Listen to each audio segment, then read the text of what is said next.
नमस्कार दोस्तों, परीक्षा चिंतन में आप लोगों का स्वागत है। आज हम लोग भारतीय कृषि से जुड़े 40 महत्वपूर्ण एमसीक्यूज़ को हल करेंगे, जो कि विभिन्न कॉम्पिटिटिव एग्ज़ाम में पूछा गया है और यह बार बार पूछा जाता है। तो चलिए हम लोग स्टार्ट करते हैं। इसमें पहला क्वेश्चन है कि और सभी कुछ प्रतीक्षा कर सकता है किंतु कृषि नहीं, यह कथन किसका है? तो इसमें पहला ऑप्शन दिया गया है पंडित जवाहरलाल नेहरू, दूसरा ऑप्शन है जगजीवन राम, तीसरा ऑप्शन है सिकंदर बख्श, चौथा ऑप्शन है लाल बहादुर शास्त्री। तो इसका जो राइट आंसर हो जाएगा वह पहला आंसर हो जाएगा कि पंडित जवाहरलाल नेहरू ने कहा था कि सब कुछ प्रतीक्षा कर सकता है लेकिन जो कृषि है वह प्रतीक्षा नहीं कर सकती। ठीक है, फिर हम लोग चलते हैं। जो अगला क्वेश्चन दिया गया है कि भारत में रजत क्रांति किससे संबंधित है? तो पहला ऑप्शन है चांदी का उत्खनन, दूसरा ऑप्शन है अंडा और चिकन का उत्पादन, तीसरा ऑप्शन है कपास का उत्पादन, चौथा ऑप्शन है स्वच्छ पेयजल का बोतलीकरण। तो इसमें क्या राइट आंसर हो जाएगा? तो इसमें राइट आंसर हो जाएगा बी, अंडा व चिकन का उत्पादन जो है रजत क्रांति से संबंधित है। ठीक है, तो आप लोग बताइएगा कमेंट करके कि इंद्रधनुष जो क्रांति है वह किससे संबंधित है। तो आप लोग कमेंट करके ज़रूर बताइएगा। ठीक है, फिर हम लोग चलते हैं आगे। जो अगला क्वेश्चन है, तीसरा क्वेश्चन, उसको देखते हैं कि केसर के लिए पौधे का कौन सा भाग उपयोग में लाया जाता है? तो पहला ऑप्शन दिया गया पत्ती, दूसरा ऑप्शन दिया गया पंखुड़ी, तीसरा ऑप्शन दिया गया बाह्यदल, चौथा ऑप्शन दिया गया वर्तिकाग्र। तो इसका क्या राइट आंसर हो जाएगा? तो इसका राइट आंसर हो जाएगा डी, जो स्टिग्मा है अर्थात वर्तिकाग्र है वह जो है केसर के भाग में जो उपयोग में लाया जाता है वह वर्तिकाग्र ही है, इसी को जो है उपयोग में लाया जाता है। फिर हम लोग चलते हैं जो आगे नेक्स्ट क्वेश्चन है। जो अगला क्वेश्चन है कि महागणित प्रथा का उल्लेख सर्वप्रथम निम्न में से किस प्राचीन ग्रंथ में मिलता है?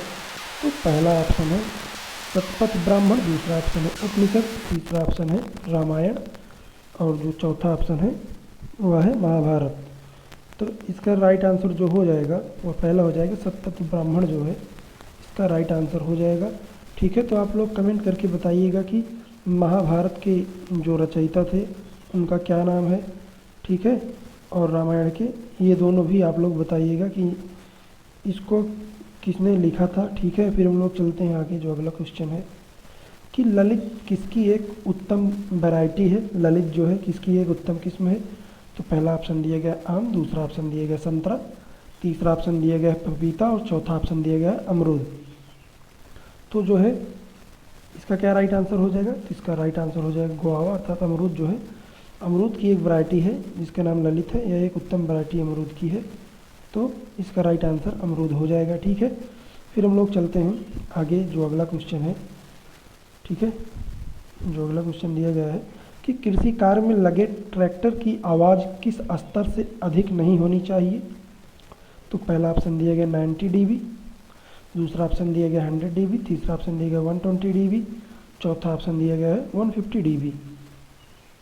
तो इसका क्या राइट आंसर हो जाएगा? छठे का राइट आंसर पहला हो जाएगा, जो 90 हार्ड होगा वही इसका राइट आंसर हो जाएगा। ठीक है, फिर हम लोग चलते हैं आगे। जो अगला क्वेश्चन दिया गया है कि सेंट्रीफ्यूगल पंप का पानी निकालने के लिए कब प्रयोग किया जाता है? तो पहला ऑप्शन दिया गया है जब पानी का स्रोत और निकास दोनों ज़्यादा हो। इसके बाद दूसरा ऑप्शन दिया गया है जब पानी का निकास ज़्यादा और स्रोत मंद हो, तथा इसके बाद जो सी ऑप्शन दिया गया जब पानी का स्रोत और निकास दोनों मंद हो। इसके बाद जो चौथा ऑप्शन है कि जब पानी का निकास मंद और स्रोत ज़्यादा हो तब। ठीक है, तो हम लोग चलते हैं जो मतलब इसका राइट आंसर होगा उसके ऊपर। तो इसका जो राइट आंसर हो जाएगा वो पहला हो जाएगा कि जब पानी का स्रोत और निकास दोनों ज़्यादा हो तब सेंट्रीफ्यूगल पंप का प्रयोग पानी निकालने के लिए किया जाता है। फिर आगे चलते हैं कि धान में भूसी का प्रतिशत अनुमानतः कितना होता है? तो पहला ऑप्शन दिया गया है 10%, दूसरा ऑप्शन दिया गया है 15%, तीसरा ऑप्शन दिया गया है 20%, चौथा ऑप्शन दिया गया है 35%। तो इसका जो राइट आंसर हो जाएगा 8 का वह हो जाएगा सी, कि जो 20% है धान की भूसी जो है, जो धान की पैदावार होती है तो उसमें जो है अनुमानतः लगभग जो है 20% उसमें भूसी निकल जाती है। ठीक है, फिर हम लोग चलते हैं आगे। जो अगला क्वेश्चन है कि चावल के उन्नत बीज की प्रति हेक्टेयर बीजारोपण दर क्या है? तो पहला ऑप्शन है 10 किलोग्राम, दूसरा ऑप्शन है 15 किलोग्राम, तीसरा ऑप्शन है 25 किलोग्राम, चौथा ऑप्शन है 30 किलोग्राम। तो इसका जो राइट आंसर हो जाएगा लगभग 15 किलोग्राम प्रति हेक्टेयर जो है चावल के उन्नत बीज की बीजारोपण दर होती है। ठीक है, फिर हम लोग चलते हैं आगे। जो अगला क्वेश्चन दिया गया है कि निम्नलिखित में से कौन सा अम्लीय धरती पर सफलता से उगाया जाता है? तो पहला ऑप्शन दिया गया खीरा, दूसरा ऑप्शन दिया गया है फली, तीसरा ऑप्शन दिया गया तरबूज और चौथा ऑप्शन है इनमें से कोई नहीं। ठीक है, तो इसका क्या राइट आंसर हो जाएगा? तो जो 10वें का राइट आंसर हो जाएगा वह ए हो जाएगा, अर्थात खीरा हो जाएगा। तो आप लोग कमेंट करके बताइएगा कि खीरा किस फैमिली का पौधा है, किस फैमिली का प्लांट है। ठीक है, फिर हम लोग चलते हैं आगे। जो अगला क्वेश्चन दिया गया है कि पूसा रसराज किसकी उन्नत किस्म है? तो पहला ऑप्शन दिया गया टमाटर, दूसरा ऑप्शन दिया गया है तरबूज, तीसरा ऑप्शन दिया गया है खरबूजा, चौथा ऑप्शन दिया गया है खीरा। तो इसका जो राइट आंसर हो जाएगा वह सी हो जाएगा, अर्थात खरबूजा जो है, पूसा रसराज जो है खरबूजा की उन्नत किस्म है। ठीक है, फिर हम लोग चलते हैं आगे। जो अगला क्वेश्चन दिया गया है कि उत्तर भारत में गेहूं के फसल की हेर फेर किससे की जाती है? तो पहला ऑप्शन है धान, दूसरा ऑप्शन है कपास, तीसरा ऑप्शन है ईख। उसके बाद जो चौथा ऑप्शन दिया गया है वह दिया गया है इनमें से कोई नहीं। तो जो 12 का राइट आंसर हो जाएगा, तो इसका जो राइट आंसर हो जाएगा वह हो जाएगा डी, इनमें से कोई नहीं। तो इसका राइट आंसर यही हो जाएगा। ठीक है, फिर हम लोग चलते हैं। जो अगला क्वेश्चन दिया गया है कि एक खास पावर किसके बराबर होता है? तो पहला ऑप्शन है 700 वाट, दूसरा ऑप्शन है 746 वाट, तीसरा ऑप्शन है 750 वाट, चौथा ऑप्शन है 800 वाट। तो इसका क्या राइट आंसर हो जाएगा? तो इसका राइट आंसर हो जाएगा 746 वाट के बराबर एक हार्स पावर होता है। एक हार्स पावर जो है 746 हर्ट्ज के बराबर होता है। तो इसका राइट आंसर बी हो जाएगा। फिर चलते हैं। जो अगला क्वेश्चन दिया गया है कि कूड़े से हरित ऊर्जा निर्माण में कौन कौन से राज्य अग्रणी हैं? तो पहला ऑप्शन है उत्तर प्रदेश और पंजाब, दूसरा ऑप्शन है महाराष्ट्र और पंजाब, तीसरा ऑप्शन है झारखंड और पंजाब, चौथा ऑप्शन है गुजरात और मध्य प्रदेश। तो इसका जो राइट आंसर हो जाएगा 14 का, वो पहला हो जाएगा कि कूड़े से हरित ऊर्जा में कौन सा राज्य अग्रणी है? तो वह यूपी और पंजाब है। ठीक है, फिर हम लोग चलते हैं आगे। जो अगला क्वेश्चन दिया गया है कि वैज्ञानिक अनुमान से इस ग्रह पर कितने वृक्ष हैं? पहला ऑप्शन है 422 बिलियन, दूसरा ऑप्शन है 3 ट्रिलियन, इसके बाद जो तीसरा ऑप्शन है वह है 400 बिलियन, इसके बाद चौथा ऑप्शन है कोई अनुमान नहीं है। इसका जो राइट आंसर हो जाएगा वह हो जाएगा 400 बिलियन। लगभग इस ग्रह पर अर्थात पृथ्वी पर कितने वृक्ष हैं? तो वह लगभग जो है 400 बिलियन वृक्ष हैं। फिर चलते हैं। जो अगला क्वेश्चन दिया गया है कि कितने प्रतिशत परिवार की रसोई में परंपरागत लकड़ी, गोबर आदि से खाना बनाया जाता है ग्रामीण परिवार में? तो इसका जो राइट आंसर हो जाएगा, इसमें पहला ऑप्शन दिया गया 71%, दूसरा ऑप्शन है 75%, तीसरा ऑप्शन है 80%, इसके बाद जो चौथा ऑप्शन है वह है 85%। तो इसका जो राइट आंसर हो जाएगा 96 का, वह पहला हो जाएगा। लगभग 71% जो है अभी भी ग्रामीण जो परिसर है या ग्रामीण परिवार है, तो वहाँ पे जो है लकड़ी और गोबर से जो है खाना को बनाया जाता है। ठीक है, भोजन को बनाया जाता है। फिर हम लोग चलते हैं आगे। जो अगला क्वेश्चन दिया गया है कि केवल कितने प्रतिशत ग्रामीण परिवार की रसोई में मिट्टी के तेल से खाना बनाया जाता है? तो पहला ऑप्शन है 1%, दूसरा ऑप्शन है 4% और तीसरा ऑप्शन है 7%, इसके बाद जो चौथा ऑप्शन दिया गया है वह दिया गया है 13%। तो जो मिट्टी के तेल से जो खाना बनाया जाता है वह बहुत ही कम हो गया है। तो लगभग 1% जो है ग्रामीण परिसर में जो है, ग्रामीण परिवार में जो है मिट्टी के तेल को डाल करके जो है खाना बनाया जाता है। ठीक है, मिट्टी के तेल डालने से मतलब ये है कि लकड़ी जो जलती नहीं उस पर डाला जाता है, ना कि जो है खाने के अंदर डाला जाता है। ठीक है, फिर हम लोग आगे चलते हैं कि जादव ग्रामीण खेती करने का तरीका कहाँ विद्यमान है? तो पहला ऑप्शन है उत्तराखंड, दूसरा ऑप्शन है नागालैंड, तीसरा ऑप्शन हिमाचल प्रदेश, चौथा ऑप्शन है मिजोरम। तो इसका जो राइट आंसर हो जाएगा 18 का, वह हो जाएगा डी। नागालैंड में जो है जागो ग्रामीण खेती के करने का तरीका अभी भी जो है विद्यमान है। फिर चलते हैं जो अगला क्वेश्चन है कि किसान चैनल का प्रधानमंत्री द्वारा कब उद्घाटन किया गया। तो इसमें पहला ऑप्शन है अभी चालू नहीं है, दूसरा ऑप्शन है इसमें 2015, तीसरा ऑप्शन है इसमें 26 मई 2015, चौथा ऑप्शन है 15 अगस्त 2015। तो जो 19वां का राइट आंसर हो जाएगा वह हो जाएगा 26 मई 2015 को जो है किसान चैनल का जो उद्घाटन किया था प्रधानमंत्री के द्वारा किया गया था। फिर अगला क्वेश्चन है कि निम्न में से कौन दो जुताई के प्राथमिक उपकरण हैं। तो पहला ऑप्शन है मोल्ड बोर्ड हल, इसके बाद दूसरा ऑप्शन है डिस्क हैरो, मोल्ड बोर्ड हल और डिस्क हैरो, दूसरा ऑप्शन है डिस्क हल और डिस्क हैरो, तीसरा ऑप्शन है डिस्क हैरो और कल्टीवेटर, चौथा ऑप्शन है मोल्ड बोर्ड हल और मृदा कुदाल। तो इसमें जो राइट आंसर हो जाएगा जिसमें पहला हो जाएगा कि मोल्ड बोर्ड हल और डिस्क हैरो जो है दो जुताई के प्रमुख उपकरण हैं, ठीक है, प्राथमिक उपकरण हैं। फिर हम लोग आगे चलते हैं जो अगला क्वेश्चन है कि सिंचाई में जल प्रयोग की कुशल मितव्ययता के अनुसार कौन सी प्रणाली श्रेष्ठकर है। तो पहला ऑप्शन दिया गया स्प्रिंकल प्रणाली, दूसरा ऑप्शन है ड्रिप प्रणाली, तीसरा ऑप्शन है फरो प्रणाली, चौथा ऑप्शन है चेक बेसिन प्रणाली। तो जो 21 का राइट आंसर हो जाएगा वह हो जाएगा ड्रिप इरीगेशन के द्वारा जो है यह जो है सबसे अच्छी जो है श्रेष्ठकर जो है प्रणाली मानी जाती है ड्रिप प्रणाली सिंचाई के लिए। इसमें जो है जल के जो है ज़्यादा इसमें नुकसान नहीं होता है, ठीक है। फिर हम लोग आगे चलते हैं, ज़्यादा हानि नहीं पहुँचती इसमें जल में। तो मिट्टी का कटाव सर्वाधिक किस प्रकार की मिट्टी में होता है। तो पहला ऑप्शन इसमें दिया गया बलुई मिट्टी, दूसरा ऑप्शन दिया गया सिल्टी मिट्टी, तीसरा ऑप्शन दिया गया मटियार दोमट मिट्टी, चौथा ऑप्शन दिया गया इनमें से कोई नहीं। तो जो सर्वाधिक कटाव वाली मिट्टी है वह होती है बलुई मिट्टी। तो इसमें पहला ऑप्शन सही हो जाएगा, राइट आंसर हो जाएगा पहला, ठीक है। फिर हम लोग आगे चलते हैं जो अगला क्वेश्चन दिया गया है। तो जो अगला क्वेश्चन है कि भारत में कुल सिंचित क्षेत्र कितने हैं। तो पहला ऑप्शन है 45%, दूसरा ऑप्शन है 50%, तीसरा ऑप्शन है 55%, चौथा ऑप्शन है 60%। तो इसका जो राइट आंसर हो जाएगा 23 का वह हो जाएगा बी ऑप्शन कि 50% जो है कुल सिंचित क्षेत्र है, ठीक है। इसका राइट आंसर बी हो जाएगा। फिर हम लोग चलते हैं जो अगला क्वेश्चन दिया गया है कि इस प्रदेश में प्रचलित धरातल की माप में से कौन सी सही नहीं है। तो पहला ऑप्शन है 20 कंचवासी बराबर 20 स्वासी, दूसरा ऑप्शन है 20 बीसवासी बराबर 10 बिस्वा, इसके बाद तीसरा ऑप्शन है 20 बिस्वा बराबर 1 बीघा, के बाद जो चौथा ऑप्शन दिया गया है कि 1 बीघा बराबर 55 गुणे 55 वर्ग गज। तो जो 24 का राइट आंसर हो जाएगा वो 80 हो जाएगा। यह माप जो है सही नहीं है, 20 बिस्वा बराबर 1 बीघा, ठीक है।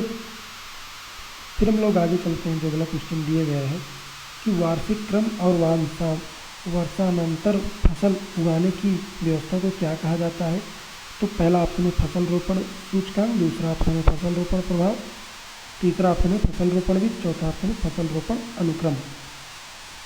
तो जो 25 का राइट आंसर हो जाएगा वो डी हो जाएगा कि फसल रोपण अनुक्रम जो है वार्षिक क्रम और वर्षानंतर फसल उगाने की व्यवस्था को कहा जाता है।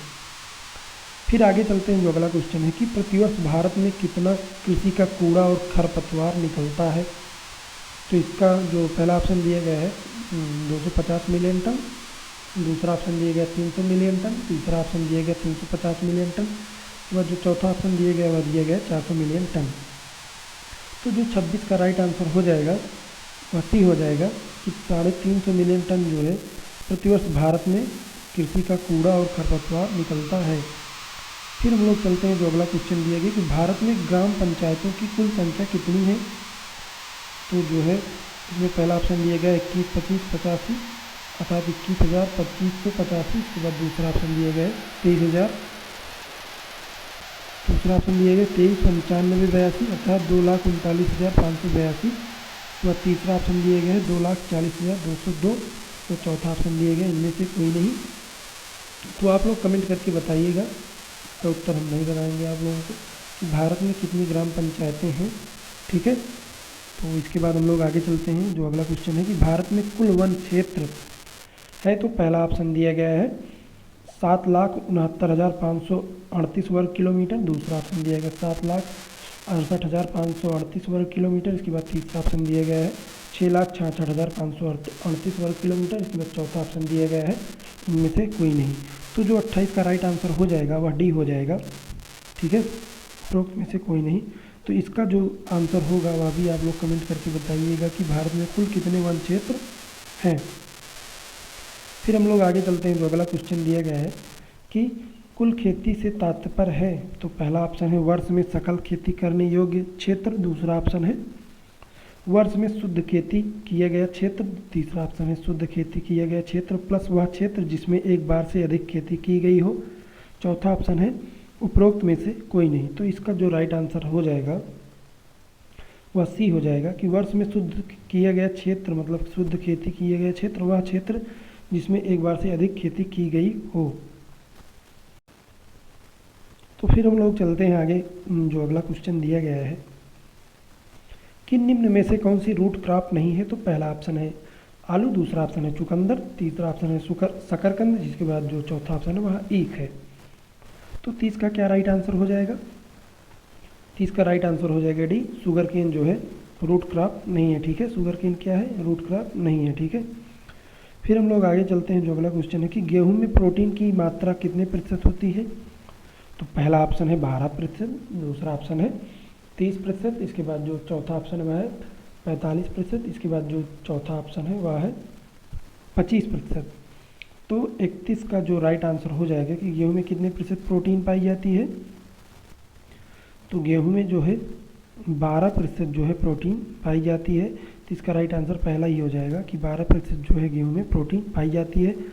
और गेहूं में जो प्रोटीन पाई जाती है उसका क्या नाम है, ये लोग ये जो है आप लोग कमेंट करके बताइएगा। पहला ऑप्शन है परिक्षेत्र। इसके बाद अगला क्वेश्चन है कि परिक्षेत्रीय मृदा को और क्या कहते हैं हम लोग, तो पहला ऑप्शन है ट्रांसपोर्टेड मृदा। दूसरा ऑप्शन है ड्रिफ्ट मृदा। तीसरा ऑप्शन है अलुवियल मृदा। इसके बाद जो चौथा ऑप्शन है इनमें से कोई नहीं। तो जो 32 का राइट आंसर हो जाएगा वह हो जाएगा ये ट्रांसपोर्टेड मृदा भी परिक्षेत्रीय मृदा को कहा जाता है। तो यही इसका राइट आंसर हो जाएगा। फिर चलते हम लोग आगे। जो अगला क्वेश्चन है कि NPK के किस अनुपातिक प्रयोग की संस्तुति जो है की गई है, तो पहला ऑप्शन है 6:3:1। दूसरा ऑप्शन है 4:2:1। इसके बाद जो तीसरा ऑप्शन है वह है 4:3:1। इसके बाद जो चौथा ऑप्शन है 4:2:2। तो जो 33 का राइट आंसर हो जाएगा वह पहला ही हो जाएगा कि 6:3:1 जो है यह अनुपातिक प्रयोग की संस्तुति जो है की गई है NPK के लिए। ठीक है, फिर हम लोग चलते हैं। जो अगला क्वेश्चन दिया गया है कि पूसा रूबी जो है किसकी उन्नत किस्म है, पहला ऑप्शन है बैगन। दूसरा ऑप्शन है टमाटर। तीसरा ऑप्शन है फूलगोभी। चौथा ऑप्शन है बंदा गोभी। तो जो है इसमें जो राइट आंसर होगा वो जो है आप लोग कमेंट करके ज़रूर बताइएगा कि पूसा रूबी जो है किसकी उन्नत किस्म है। पूसा रूबी जो है किसकी उन्नत किस्म है, आप लोग कमेंट करके ज़रूर बताइएगा। इसके बाद हम लोग आगे चलते हैं। जो अगला क्वेश्चन है कि एक थ्रेसर द्वारा दोनों का अधिक नुकसान होता है यदि उसकी गति अधिक हो या उसकी गति मंद हो। इसके बाद जो है तीसरा ऑप्शन है पकी फसल को थ्रेसर में डालने की कमी हो। इसके बाद जो चौथा ऑप्शन है दाना निकलने की गति अत्यधिक हो। तो जो 35 का राइट आंसर हो जाएगा वह डी हो जाएगा कि एक थ्रेसर तथा दाना जो है दोनों का अधिक नुकसान होता है। तो दाना निकालने की गति जब अत्यधिक होगी तब दोनों का नुकसान होगा। फिर चलते हैं। जो अगला क्वेश्चन है कि दीमक को नष्ट करने के लिए सर्वाधिक उपयुक्त रसायन कौन सा है, तो पहला ऑप्शन है रोगार। दूसरा ऑप्शन दिया गया है मोनोक्राटोपस। इसके बाद तीसरा ऑप्शन दिया गया एंडोसल्फान। इसके बाद चौथा ऑप्शन दिया गया क्लोरोपाइरीफस। तो इसमें क्या राइट आंसर हो जाएगा, तो इसका राइट आंसर डी हो जाएगा। क्लोरोपाइरीफस जो है दीमक को नष्ट करने का सर्वाधिक उपयुक्त रसायन है। ठीक है, तो आप लोग से हम एक क्वेश्चन पूछते हैं तो आप लोग कमेंट करके ज़रूर बताइएगा कि आंवला जो है उत्तर प्रदेश में आंवला का सर्वाधिक उत्पादन जो है किस जिले में होता है। इसके बाद आंवला में कौन सा विटामिन पाया जाता है, तो आप लोग जो है कमेंट करके ज़रूर बताइएगा। इसी तरीके से जो है डेली वीडियो पाने के लिए हमारे चैनल को सब्सक्राइब करिए और लाइक करिए, शेयर करिए और हमारे टेलीग्राम ग्रुप को जो है ज्वाइन करिए। टेलीग्राम ग्रुप ज्वाइन करने के लिए आप लोग टेलीग्राम पे जा करके @परीक्षा चिंतन को लिखेंगे तो जो है आप लोग हमारे टेलीग्राम ग्रुप को ज्वाइन कर लेंगे। इसी के साथ जो है यहीं पे वीडियो को हम समाप्त करते हैं। जय हिंद, जय भारत।